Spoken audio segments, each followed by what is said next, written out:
Jesse's Rules. I'm an artist. You're being very cool. Confidence. Drop. Very exciting. All things magical. Eat the cake. Just the tip. Yeah, I'm gonna eat this. Welcome to Jesse's Rules. I am Jessie Rules. This is my show. I just got back from CaliRoots and it was fucking amazing. So, this episode brought to you by Blazin Frames. Ooh. And, okay, I'm gonna jump the gun a little bit, but one of my favorite things about the whole weekend is this right here. A furry wall. So this is part of the Jessie Rules collection, which I have through Blazin Frames, where they make all these custom frames, and I was at CaliRoots helping them sell their stuff at their booth.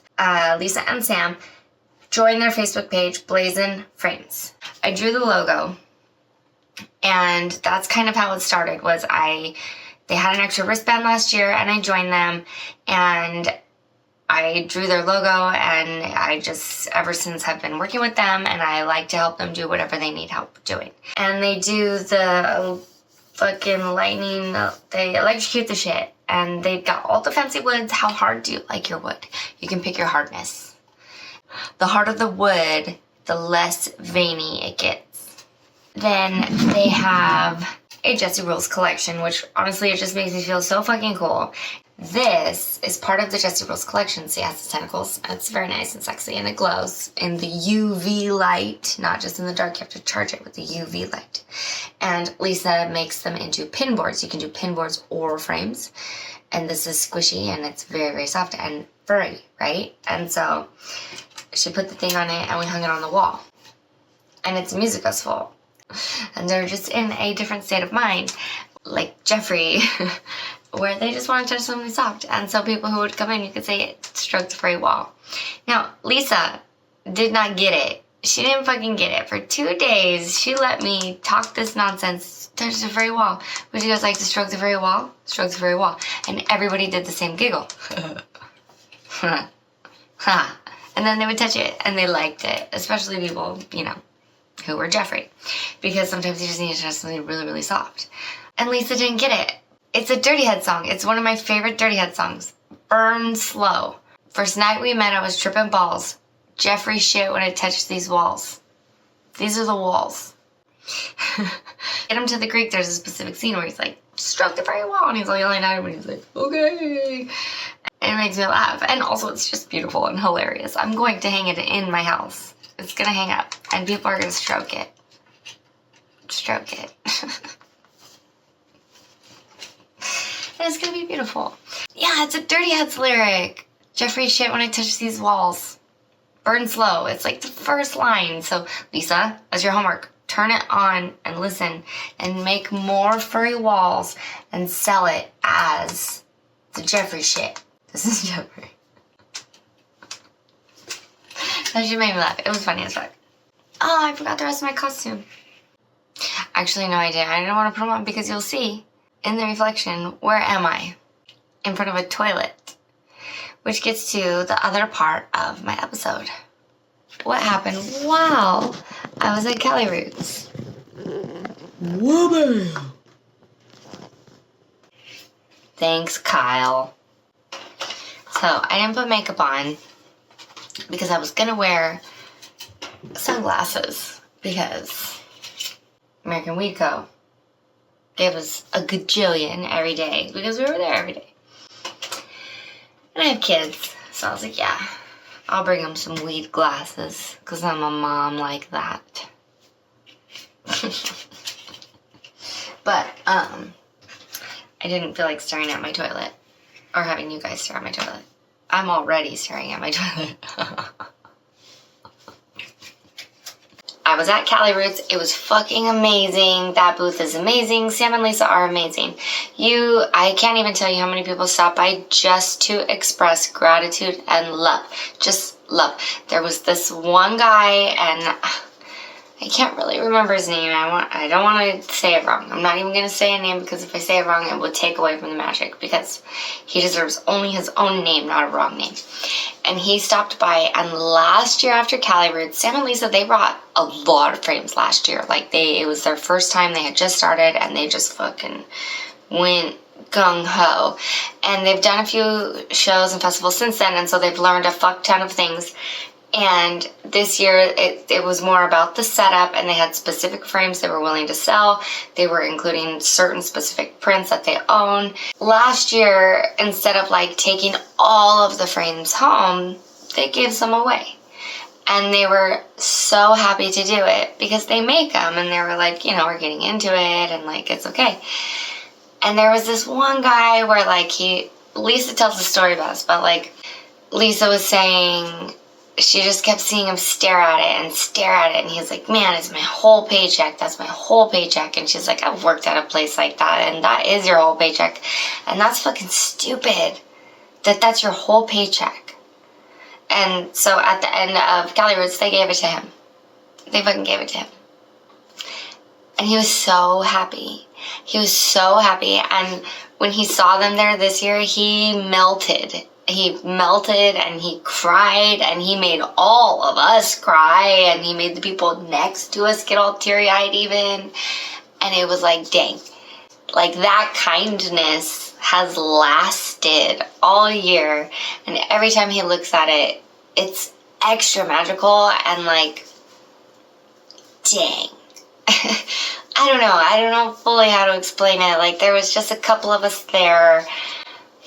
The people next to us, permanent jewelry, it's gold permanent jewelry, and I have a reel on my Instagram already, so like I'll go and tag them. That guy even came over and was like, dang, like, what even? And then the kid, he's not a kid, but like the guy brought back chicken for everybody, and I don't know, it was just so nice. Like that kindness that they gave to him, he was just like dying to give to other people, so it was really magical and cool to see, and I like that, and I like being included with them in that. And so thank you, Sam and Lisa, because fuck, you guys are magical, and you've done that same magic for me, and just ever since I met you guys, it has been magic and magic and magic and more magic, and dang, I like that. I fucking like that. Okay, one of the things at the booth was we give shit away. I made 200 buttons, and like, yeah, I'm gonna sell them, but at CaliRoots, you don't sell that stuff. You give it away because it's so nice to just go home with something, and everything costs money. Water, oh, no, not at CaliRoots, you could get water. But like drinks and food and getting there and tickets and everything costs money, and so it's nice to just have those little things. I made Blazin Frames buttons and I made Jessie Rolls buttons. I do have more. I will be pressing more, but it was really, really cool. I was also giving away stickers. I have Venice Beach Dub Club, and I was giving away CDs because I interviewed Seth, the singer.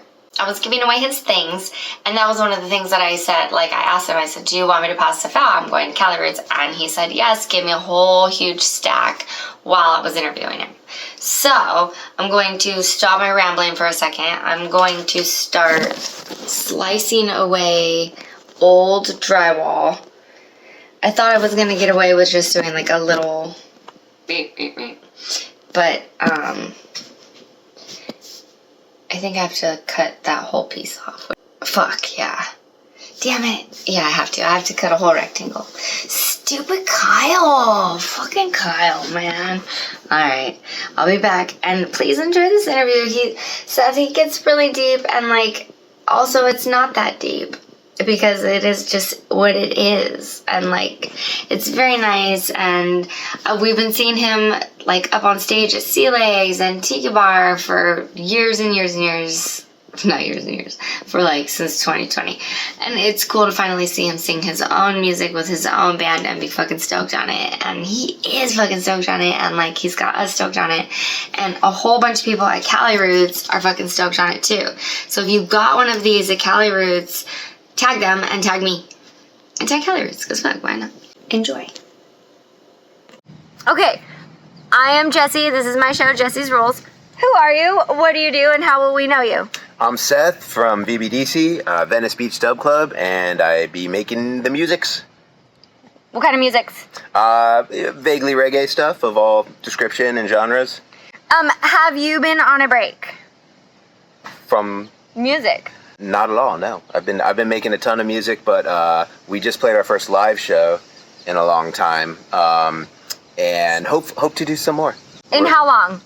It was since the lockdown. So we actually were on a big roll, playing about maybe like 100 shows a year before the lockdown, and then the lockdown actually occurred the week of our album release party show, which is going to be a big show. On the day that I was supposed to be at the album release show, I was in the woods up at Three Rivers awaiting the end of the world or whatever was going to happen. And then a lot of things had just changed when I came back in 2021. And I've been trying the entire time to get the live act together, but I wanted to do it with my good friends and producers and the people that help make the music with me. I didn't want to start from scratch with mercenaries or strangers, so I had to wait for the bass player and producer Benji, bass to Zion, to get time, because he's like a big festival player and plays with Justify and all these like legit Jamaican bands and stuff, and Big G, the guitar player, and produces, you know, the lion's share of my stuff with me as well. Just wanted to wait. He also plays with Khalifa and he plays with Citizen, so it's like all these guys are professionals, they're busy, you know, and I'm picky. I want to play the music exactly like it sounds on the album, so had to wait for this cast of characters and find the missing pieces and all that. So Okay, so I like that you said that, because there are some bands that we see like on a playlist. If their music comes up in my car, I don't know the words, but live I do, and it's a completely different arrangement, different instruments, and so I like that you go in with it wanting it to sound how it's supposed to sound. yeah, there's so many components going into a show. The music is just a studio experience and a writing experience, and that's like you do it once and it's for the permanent record. That's the way it sounds, no matter what you could afford or couldn't afford or how much time you spent or didn't spend on it. It's always going to be like that. But the live record. Yeah, permanent record. But the live show has so many moving pieces, just in terms of like, it's a social experience. So like, how does the band hang out and interact with the crowd, or in the green room interacting with other bands? And there's politics sides of it, obviously, and the whole social scene, and there's a million different ways the live event vibe can be. The live thing is totally different than the recorded music, I think. Do you have more live things planned? I'm trying really hard. It's really difficult with this cast of musicians and everything, but Just for timing? We're rehearsing this week. You know, we've rehearsed like 13, 14 times just to play the one show, so That's pretty good. That's a lot of times. I'm definitely attempting to play at least 4 times a year, and like up to like 12 times a year, but we have to see. So any bookers out there with, you know, like a good sound system, hit us up. Right? So that's the goal. So timing is the goal. You have new music coming out? Yeah. I've been consistently putting out music. There's an album forthcoming. We just put out a new single called Smoke 'Em If You Got 'Em. Tag it on social media. Yeah. If you have any smoking videos, that's what, you know, that's the kind of thing, like, I don't know how to make it happen, but like when I made that song, I envisioned a bunch of people smoking and then picking music to put to it on Instagram.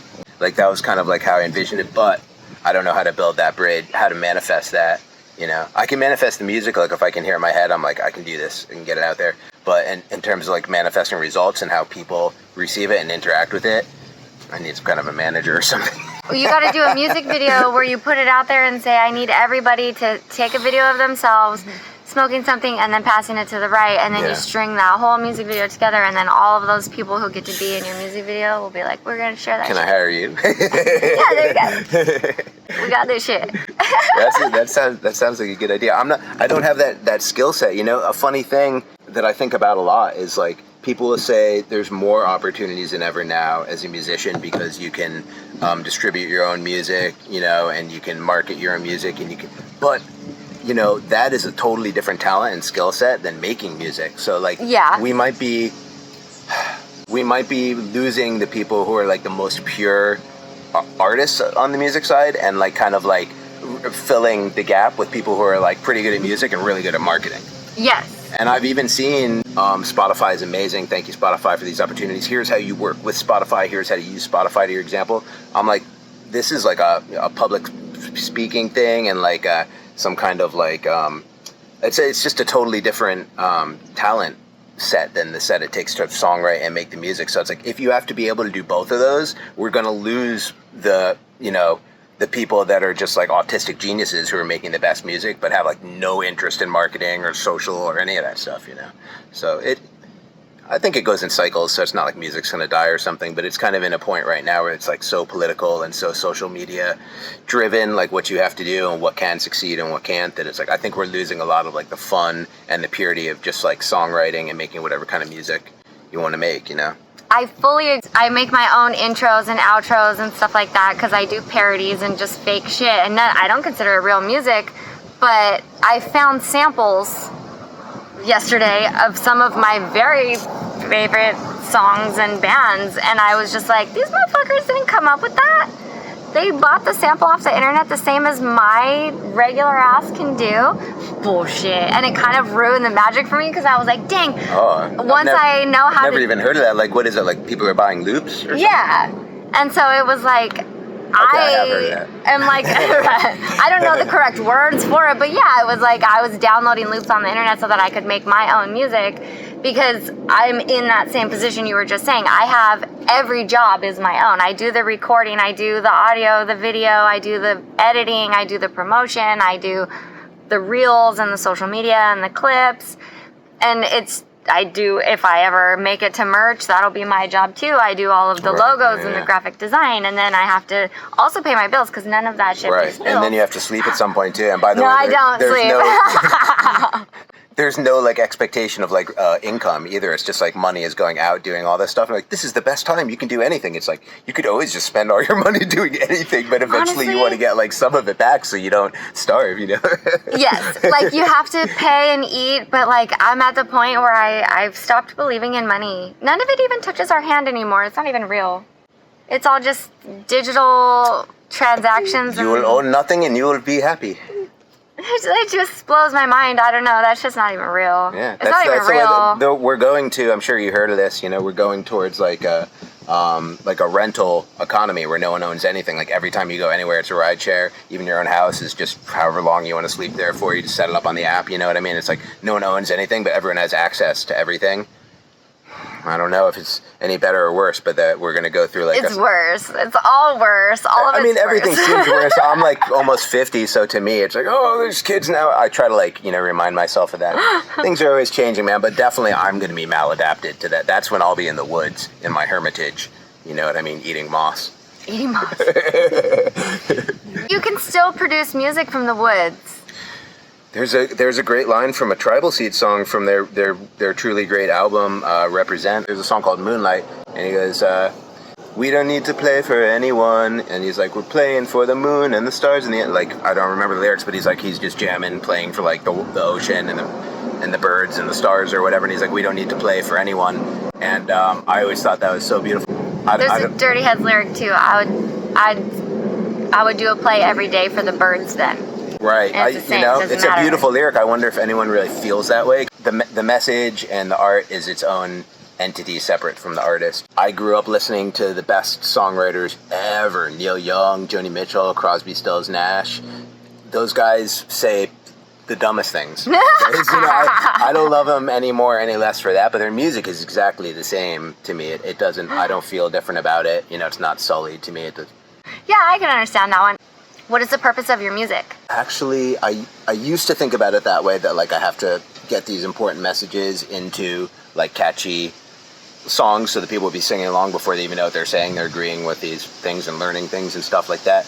I don't think about it that way at all anymore. I just feel that like a bee makes honey, a bee goes and gets a pollen, then it makes honey. It doesn't really matter what it tells itself, why it's doing it. It better do it because it's a bee. And I'm a songwriter. I've always been this way. I've always had ideas for songs, and it just got better at writing as I got older, but I'm compelled to do it, like a bee making honey or like a spider making webs or whatever. So when it comes to making music, it's I don't have any purpose for doing it except I'm just compelled and driven to do it, but then I am really satisfied with it. Like, I think I have a lot of shortcomings as a person and in life, and there's a lot of things I'm really bad at, but I always feel like the music comes out like really top class. It's not even something that I need to think about why I'm doing it or not. It's like I'm compelled and driven to do it, and then it comes out great. You know what I mean? I don't know how to make a bunch of people hear it and feel the same way, but also I'm going to be dead one day and that won't matter too, and everything's going to change and all history will be erased. So it's like, in the meantime, one pure thing is I'm compelled to do this thing for whatever reason, and I'm able to do it, and it comes out good. So I'm just trying to not overthink it like I used to anymore, and just go with the flow. And I will say, when I put out an album, I put all kinds of weird stuff on it, like different genres, like funny stuff. And when I put out a song just by itself that's not going to be on an album, it's probably because that's the song with the message or the political thing in it, and I don't want it to be tied in with like the concept of an album, because it won't make sense, like one out of place, like heavy-handed message or political thing. Yes. Like when I put out the song Pure Bloods, that whole EP was heavy-handed messaging. You know what I mean? I was like going out of my way to spread as much vaccine hesitancy as I could, and I knew there would be consequences to that. I didn't anticipate how bad they would feel. Songs like False Flag and Pure Bloods and all this kind of heavy stuff, but I wanted to keep that separate from the albums, which are I just want it to be a great album for anybody to listen through and not have to think about topical things or another time or anything specific. You mentioned like how you're not going to be here one day, or we're not going to be in that same time, so whatever you're singing about, it's only in that moment. But those songs actually make more sense now. Yes. So like the fact that you put them out when you did, Totally. when you felt it, I have to get it out, I have to say it, I have this thing to say, I'm going to put it out, there will be consequences. Right, yeah. But now it's all real. Yeah. I and love the song Pure Bloods. I really do. I mean, I might, maybe you shouldn't say that about your own songs, but me and Benji had so much fun making that, and just like the music is so cool. It almost sounds like a Paul Simon song, and it's got all these like African instruments in it. It just sounds amazing, I felt so inspired with that song because I was trying to warn people away from the vaccine, the COVID vaccine specifically. I was trying to warn people, but I also didn't want to be scary. I wanted it to be a fun song that people could always listen to and have fun. So it's like every line in that song is like a punchline and almost kind of shrugging it off. Like, it's like, it's like, now to go to the store, I'm going to need a passport. Hope I can fake it. It's like totally like a chill guy. It's just like, hey, I'm going to try to go to the store. They're not going to let me in because I'm not vaccinated. Like, hope it works out. You know what I mean? Like, it's not like, oh my God, it's the end of the world. It's like, this will be cool. People are doing crazy things like they always do. It's like, let's ride this out. How have you changed, or how has your music changed in the last couple of years? I've been changing so much. I was a totally different person before the lockdown. Like, I thought I could, I thought I was in control of, my destiny, and I could, craft things the way I wanted them. After the lockdown, I felt like now my true calling is to spread the truth and to, fight against this injustice and stuff. And fast forward from that a few years, and I feel totally detached from that. And, now it's just all about, if I want more peace in the world, I mean, it's so cliche, you've got to be the change. So it's like the only way I can contribute to peace in the world is by fostering peace in myself. You can't change other people. You can't make other people be more peaceful. So that's my whole thing now, is just trying to control my energy, and and realize also that this isn't my final phase, and this is a phase, and I'm going to be on to something else next, and just to keep all that in mind and just try to stay peaceful through the process. Okay, how many instruments do you play? Only guitar and a little bit of piano. And I guess, if you can play a little guitar, you can play a little bass. I've been playing guitar for, I think, 34 years. And, but I had some arm surgeries on my left arm, so, my hand isn't as nimble. And also, I never just studied that hard. But, man, thank God for, Do you read music? No. But No? God, I have Big G. I could just be like, Big G, can you play a solo that sounds like, wow. And then I'll nitpick him, I'll be going crazy. I'm like, no, do it so it's like, so it's like, you got to work with amazing musicians who have a lot of patience, and then you can get exactly what you're looking for. There's so many musicians that I've asked, can I get the chords for this song? This is my favorite song. Can I get the chords for it? And they'll be like, no, I don't know chords. You could learn the chords pretty quick. And they'll be like, you got to ask him. And so then I'll message them, and then I'll go back and be like, hey, P.S., the chords are this. I didn't realize how many musicians didn't actually read music. Yeah, I want to learn, actually. It's just obstinance. That's me. It's just leftover punk rock instincts of not wanting to do anything the prescribed way. I have to learn everything my own way, But I do want to go back and learn music theory. I'm teaching my 7-year-old how to read music. Oh, wow. And I'm just it's like a secret language. And math, too. I'd like to go learn math. I just hated school so much that I was like, F math forever. But math is actually the coolest thing. I want to learn music theory and math and all that and be more mature. And be more mature. Yeah. Not be like anything they taught in school is like my enemy. I always felt that way. I'm like, chemistry is for the man. It's like, no, it's actually pretty cool. You should learn. I want to become an alchemist, a mathematician. I want to learn how to read sheet music and write like an orchestral piece and all that. Why not? I love learning things. I'm all for it. That learning shit is my favorite. It gets to the point where like sometimes I'll obsess and I'll just forget to go to sleep. And then I'm like, whoa, you have to. Are you the type of person that if you can't have a casual interest, you have to become an aficionado of everything you get interested in? It depends. I do this special intro. I got raging ADHD. Raging. Like, they say it on the internet. I'm like, AKA yes. vaccine damage. No, I didn't get that. Oh, shoot. I'm allergic No, not to that. You never had any vaccines? I mean, when I was little. Well, yeah, those are the ones that give you the ADHD. It's perfect timing when you're little. Skittles, too. This whole thing is going to have to be edited. No, I'm leaving it. I'm leaving it. I like to get weird. Well, I was just you said that's what reggae is all about, right? Yeah. But about it, but Do you know how many people get a rash when they take a shower? Ask your friends. Do you get a rash when you take a hot shower? You know, like any Rasta in Jamaica is going to tell you pipe water. Don't mess with the pipe water. You know, so they say the pipe water. I believe them. Yeah. You know, you don't have to live in civilization, but we all chose to do it, and we just wish it could be cleaner and better and more considerate of like every individual. So, okay, you know? This is why I asked about the point of your music, because when you write music about how you feel about the world and what you believe. Sometimes. Oh yeah, you're right. Even if it's cloaked, I cloak it a lot. Yes, but I try it's not from to be obvious. your perspective of the world, and that is your perspective of the world. And like the magic of the music is that it's not just pointing out what's wrong, because we all know what's wrong. Now it's telling people how to fix it. Now it's offering those little solutions and those little bits of how to make it better. And like those are the parts that I think people are missing. Talking about things like, and the fact that we're afraid now of what we can say and then on social media, and then your whole music career is on social media, reliant on it. So that means in your music now you can't say anything either. Reggae is about living life. And reggae is rock and roll with the emphasis on the upbeat. It can be about anything. We just associate it with Bob Marley, who's very influenced by great writers. You know, he is influenced by Marcus Gad and by Marcus Garvey and by Haile Selassie, and actually read everything they wrote and understood it and was, you know what I mean? So like he had great influences like that. But to me, reggae is just the style of like literally like the describing like what is the music doing. You know, like a waltz is like dun dun dun dun dun dun, and a 4/4 is like it's a waltz, and that's rock and roll. So reggae to me is rock and roll with emphasis on the upbeat. The skank is on the upbeat. 1 and 2 and 3 and 4 and. So if you take out the lyrics entirely, yes. What you're talking about is Rastafarian culture. Oh, okay, which is very far removed from modern reggae because.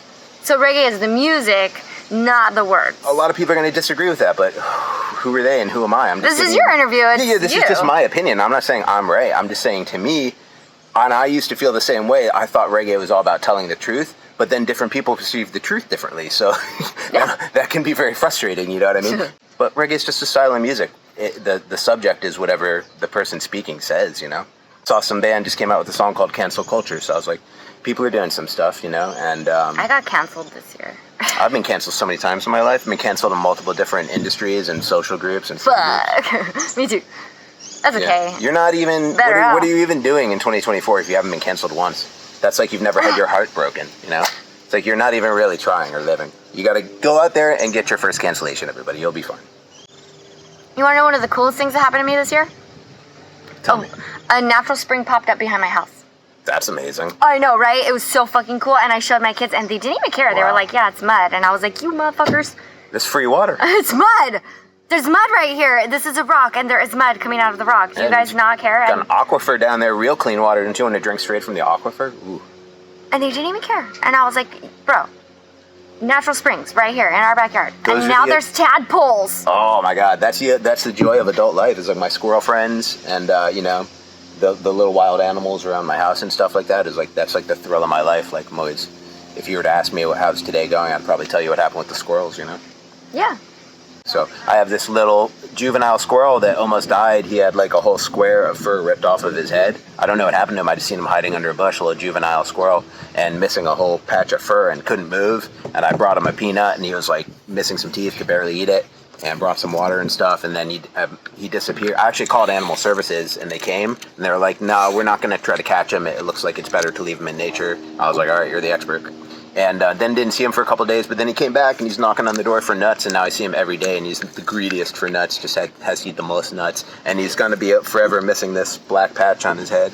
It sounded like a bird tried to take it. Smoke this. Can we smoke this on camera? Yeah. Oh, here, go ahead. You want to hit it? Smoke them if you got them. Yeah, smoke it. Yeah, there you go. I'm not on camera, but Smoke him if you get him.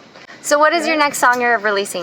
It's going to be the whole album next. I think we already put out 3 singles from this album, so shouldn't leave most of it to be a surprise, you know?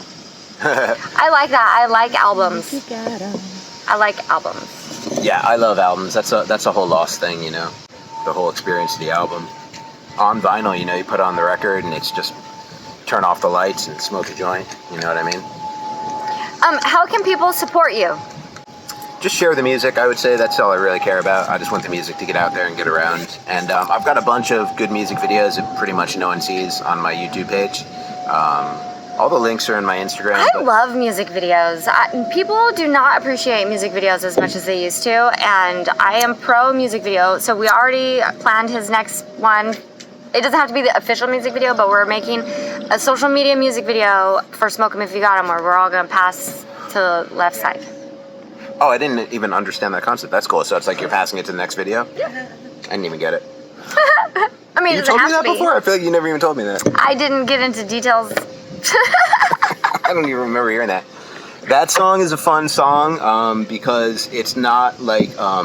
one thing I always said that I thought was funny is people are like, strictly good vibes. And I'm like, strictly good vibes, but isn't life like half hard times? You know, can't you write music about that too?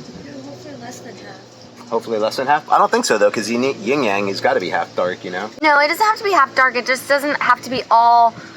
Well, you don't have to Right. write a dark song about dark times. You can write a happy song about dark times. You at least got to make songs about the hard times, or how are people going to know how to deal with heartbreak and stuff, you know? Like, when there were so many good heartbreak songs when I was growing up, but you don't hear that much anymore. But That's anyways, because nobody ever falls in love. that's probably true. I don't either. You But can't be heartbroken if you don't even... that's probably don't true. even. Yeah. Well, that's like a sign of that, and people don't really want to have kids or get married or any of that stuff anymore.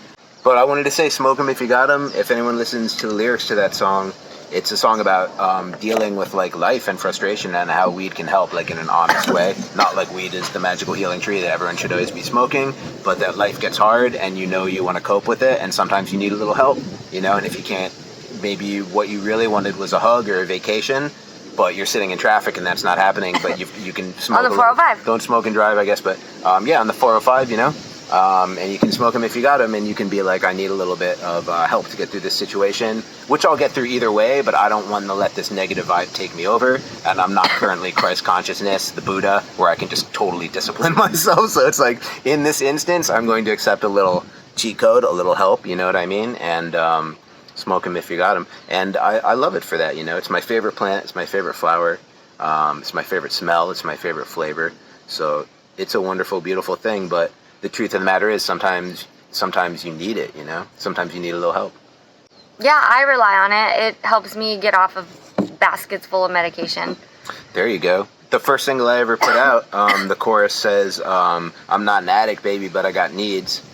And so it's like, I'm not a weed addict, but I do have needs that have to be met, and weed can do it. And maybe it's not what I'm actually searching for, but like the needs got to be met. Like you got to eat, you got to sleep, you got to hydrate, you know what I mean? You just have to. So it's like maybe what you want is a big cup of water, but you don't have that, so you're going to eat a bunch of unripe strawberries or something, and they've got water in them, then at least you got some water, you know? So it's like not like you're addicted to unripe strawberries, but you needed some water. So it's like, you know what I mean? It's kind of a complex way to think about it, but I hate when people are like, I need the medicine, you know? Or, I need my medicine. It's like, not really. Like you have an unmet need, you know? We're all doing our best. Yes. It helps get over whatever. For some people, it's chocolate cake. Yeah, I want For some chocolate people, it's a cake. drink, you know? Weed. Weed. It's the herb, you know? I think that, you know, for me, it's the herb, 1,000%. The first time I drank, I was like, take it or leave it. You know, everything I've ever tried, it's like, take it or leave it. But the first time I had weed, I was like, can we get better weed? Like, literally, the first time I ever smoked weed, I was like, somebody mentioned, like, kind bud or something. I was like, can we get that? Do you know no one has that? And they're like, dude, you just smoked for the first time. You're trying to get weed right now? I was like, I'm trying to get better weed than this. Yes, I am. It's, you know, one of the something that people say a lot about herb is it makes them paranoid. But really, I think what it's just doing is allowing the paranoia into your conscious mind that is always in the back, and you're not dealing with it. You know what I mean? So it's like when you smoke, it's like sometimes I'll smoke and I'll start remembering to-do list things I've been putting off for years and like feel like so bad about it. And I'm like, the weed is like, I know I needed that, even though that's not what I wanted. Every time I smoke, I'm like, I just want to smoke. I'm going to have fun. It's going to be trippy. I'm going to watch some pro wrestling and smoke weed and laugh, you know? And then all of a sudden I'm thinking about like things I've been putting off and mistakes I made. And I'm like, damn, like why don't I ever remember that the weed also informs you, you know, and it's like a teacher, and it forces you to look at things you don't want to look at sometimes. I think that's what that paranoia is. Dude, we go in, when me and Maureen go in, we're like, okay, we want the giggly one, but we don't want to sit on the couch. Like, we are so specific about it. And most of the time, the person will know exactly which weed to give you. Like, I don't want to be paranoid. I don't want to be lazy. I do want to eat a lot and laugh a lot, but it can't be Blue Dream and it can't be purple. I don't like Blue Dream either. Well, right? no purple though. No purple, because purple makes me stuck, and like, you know, I'm disabled, so I already am stuck. I need something that makes me not feel like lead. I'll be honest with you, everything makes me paranoid. It really does now. It didn't always used to, but every time I smoke now I get paranoid. About what? What's the paranoia? The cops? No, mostly like health problems. Like I have like certain health problems I don't know how to fix, you know, and it's like I don't really think I have the stick-to-itiveness to go to a bunch of different doctors and figure it out and stuff. So I'm just like, this is probably going to kill me if I don't take care of it, you know, and then I'll not be thinking of it all day, because how could you function like that, you know? I feel judged. I do everything. Then I sit on the couch and I smoke weed and I'm like, time to relax and have some fun and laugh, and all of a sudden I'm like, oh, I gotta go to the eye doctor, I'm gonna be blind, you know? And it's like, it happens to me every day, all the time, but that's because I've got a bunch of stuff I don't deal with that I need to deal with. So that's the full spectrum vibes. That's not good vibes only, that's reality vibes. And I want to talk about that kind of stuff and sing about that kind of stuff so people know it's okay. They're not the only one. And it's not that you're paranoid. There's nothing wrong with you. It's just that, you know, we all could improve ourselves. And like our subconscious is trying to remind us all the time of our unbelievable potential and how we're falling short of it. You know what I mean? And then sometimes you smoke and you think of it for a second, then you can't stop thinking about it. And it's like, that is like the herb, like communicating with you honestly. You know what I mean? Like telling you what you really need, even though what you wanted was to laugh and watch pro wrestling. It's like, yeah, you want to watch pro wrestling, but yeah, are you okay? Yeah, exactly. Yeah, so it's Maureen. Yes, I bring Maureen. She helps me remember all of my shit. Maureen the machine. Mo-weed. Moana. Yes. I don't even know what that is. I just know the word. I think The Rock's in it. Yes, yeah. Yeah. Well, I am pro-weed. I'm pro-music. I really don't care about a genre. I suck at knowing genres. And so I'm glad that music doesn't really have to have those labels anymore. Yeah. And I like how it can be about anything. Yes, and I agree. It can't all be good vibes. Have you ever just laughed nonstop? It hurts. It hurts. You have to take a break of neutral. Yeah. You have to have a pause. I would never make music that makes people feel bad. You know, that's not the intention. But you can sing about anything, man. And there's like... The point is just to make people feel. Yeah. Well, yeah. I mean, that's definitely... People are going to feel either way. Music hijacks your mind, you know? And that's why people like to listen to music all day, because it'll like weed, it can kind of change your frequency. Yeah. And now you're on the frequency of whatever the song is about and the vibe, and if it's major chords and stuff like that, you're having fun. And then, you know, when it's nighttime, you put on something with minor chords and you're driving, you feel tough, you know? And like it totally influences your mood and totally colors your whole experience. Yeah. So I actually almost never listen to music. I listen to audiobooks and podcasts mostly, because I spent most of my life listening to other people's music, and that's great, you know, but there's a limited amount of time to listen to stuff. And now for like the past like 10, 15 years, I've just wanted to listen to like really smart people, what they have to say, and then let that kind of seep into the songwriting and help me like simplify messages and get everything neater and tighter. So I very rarely, I listen to my own music as it's in production, which is always. So like when I am listening to music, it's something I'm working on, so I can remember what I need to do next, you know, or how I want to change it. Well, I think that's all cool. I like to learn weird shit too. Like you can make transparent wood instead of glass. I did not know that. Yeah, it's very. You can learn how on Google. There's YouTube instructions. It's very fucking cool. And just the world is infinite knowledge, and the more you know nothing. Yeah. It's fucking crazy. Totally, yeah.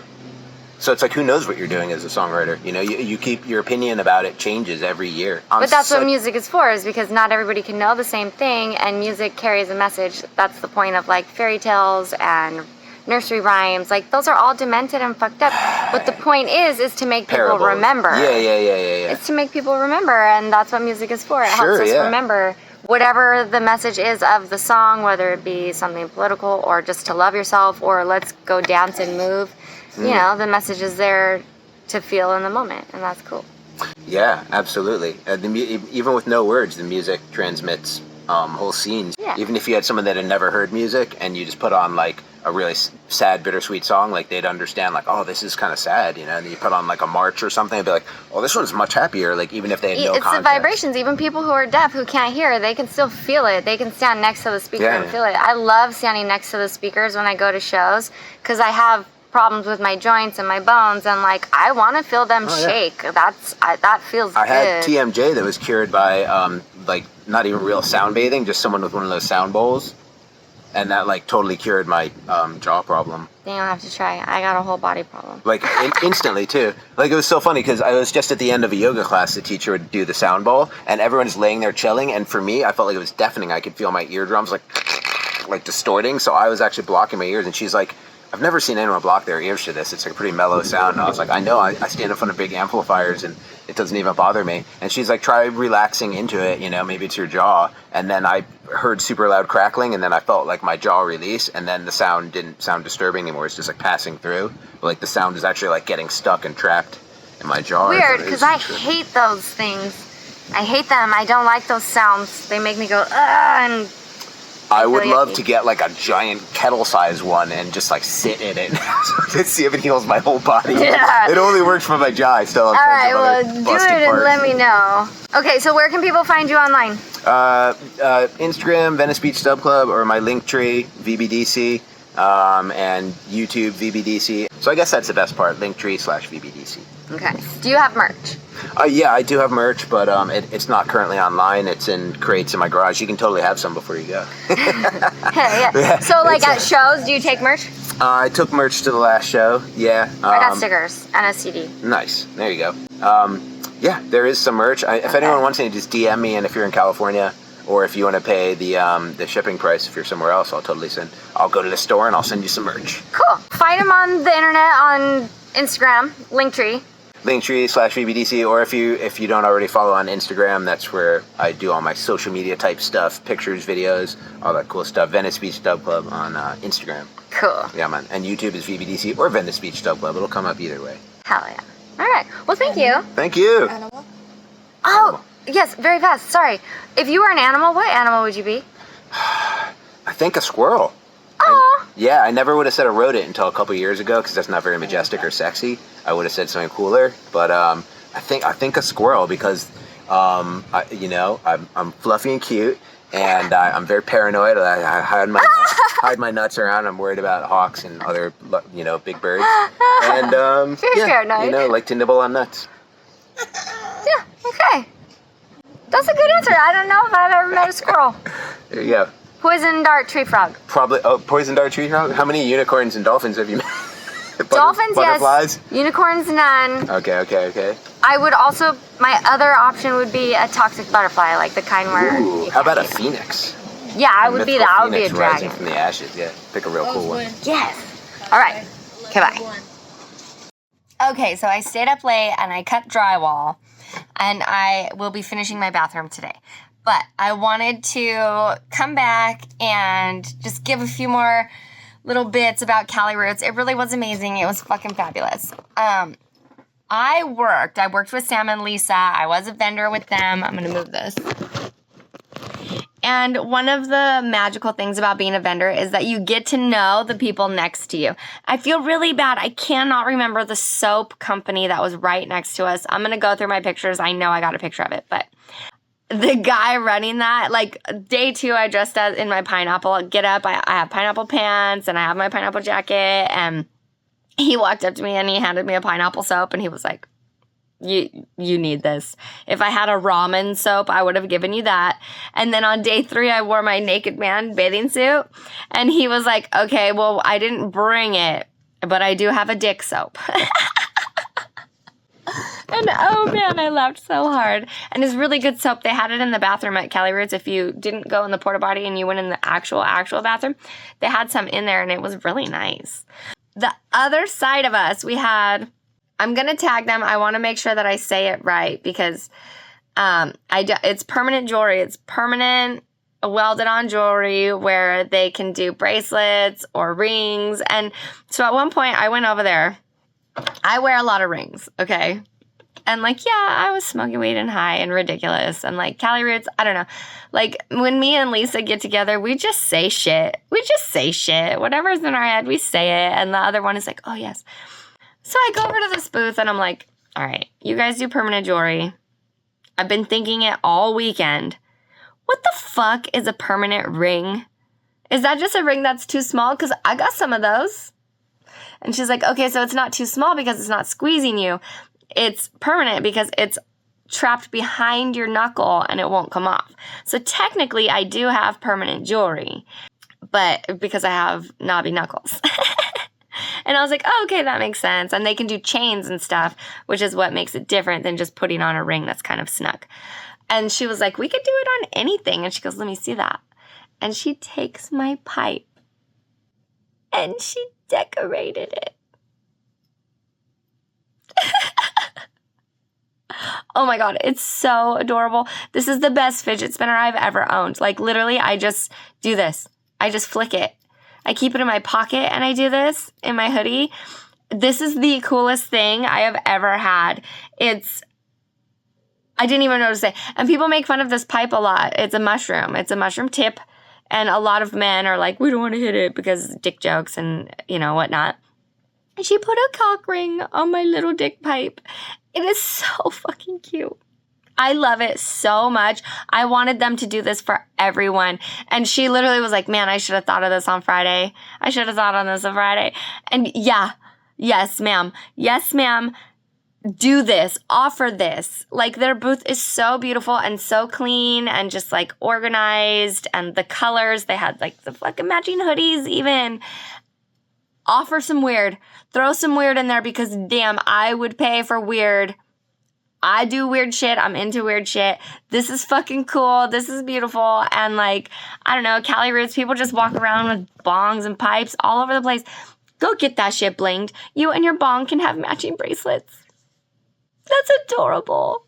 Oh my gosh. Okay, so I wanted to give them like the best shout out, and I suck for saying it wrong, but also a shout out to 406 Glass and to Blu Sun Glass, because these two guys came into the booth. Sam and Lisa had one rule. They wanted to sell one frame to pay for gas to get home, and I was just mad. I was like, no, fuck you guys, not 10. And they're like, we don't want to aim too high. We don't want to set ourselves up for failure. 1 is fine. 1, we accept 1. And I was like, no, 10. If you're going to sell 1, it better be like the most expensive one. And this man walked into the booth, and you know what? The first fucking frame they sold was the biggest, most beautiful, expensive one. And damn, he walked in and just covered their ride home and some, and came back for more. And not only that, but these two guys who walked in, thank you. Fucking thank you. John and Jared, like I've had jobs since then, and I've drawn some logos since coming home, and honestly, it's some of the coolest work I've ever done. And I would not have had this opportunity without Sam and Lisa, and I wouldn't have this opportunity without everything that I went through over the last couple years. And like, I don't know, life can get really hard and fucked up, but if you just keep going, it just gets more and more beautiful. And everything about CaliRoots was fucking beautiful, and I'm so grateful and I'm so thankful, and I'm so grateful that I am able to do these interviews and talk to all of these amazing, magical, talented people. Thank you guys for being here. Thank you for listening to me ramble. I love you. Okay, bye. Jesse's rules. I'm an artist. Just being very cool. Confidence. Drop. Very exciting. All things magical. Eat the cake. Just the tip. Yeah, I'm gonna eat this.